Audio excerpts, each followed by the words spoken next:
अस्सलाम वालेकुम गाइस। इस एपिसोड के सबसे पहले सीन में हमें यहाँ पर सारा के इस भाई को दिखाया जाता है जिसे बहुत ज़्यादा पछतावा हो रहा होता है और कहता है कि जब से मेरी बहन इस घर से गई है हम सब बिखर चुके हैं और उस लड़की के गुलाम हो चुके हैं जो कि मेरे भाई की बीवी है। और यहाँ पर बैठा हुआ वो अपनी बीवी से बातें कर रहा होता है और कहता है कि हमने अपनी बहन के साथ बहुत ज़्यादा बुरा किया है। उन्होंने हमें सारी ज़िंदगी पाला और हमने उन्हें ये सिला दिया और मेरी आंखें बहुत ज़्यादा लेट खुली हैं, लेकिन अब क्या कर सकते हैं।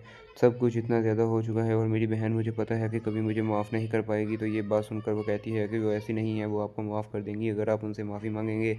फिर दूसरी जानिब दिखाया जाता है वो लड़का यहाँ पर अपने भाई से कह रहा होता है कि ये लड़की सांप है और हमारे खिलाफ़ साजिशें कर रही है और अगर हम इसकी बातों में आ गए तो हमारी ज़िंदगियाँ बर्बाद हो जाएँगी। तो ये सुनकर वो लड़का कहता है कि भाई बस और मत बोलिएगा। और वो बहुत ज़्यादा गुस्से में एक-दूसरे से बातें कर रहे होते हैं और यहाँ पर खड़ा हुआ बड़ा भाई उस दूसरे लड़के को समझाने की कोशिश कर रहा होता है, लेकिन उसे कोई बात समझ में नहीं आ रही होती क्योंकि वो अपनी बीवी के पीछे पागल हो चुका होता है। तो वो कहता है कि बेटा जब तुम्हें ये बर्बाद करके चली जाएगी तो तुम्हें तब ये बात पता चलेगी। तो यहाँ पर खड़ा हुआ वो लड़का कहता है कि भाई मेरे सब्र ख़त्म हो रहा है और उसकी वो भाई का कॉलर पकड़ लेता है। तो ये देखकर वो उसके मुँह पर थप्पड़ मार देता है और वो ये देखकर वो बहुत ज़्यादा परेशान हो जाता है और फिर यहीं पर इस किस्त का इख्तिताम हो जाता है।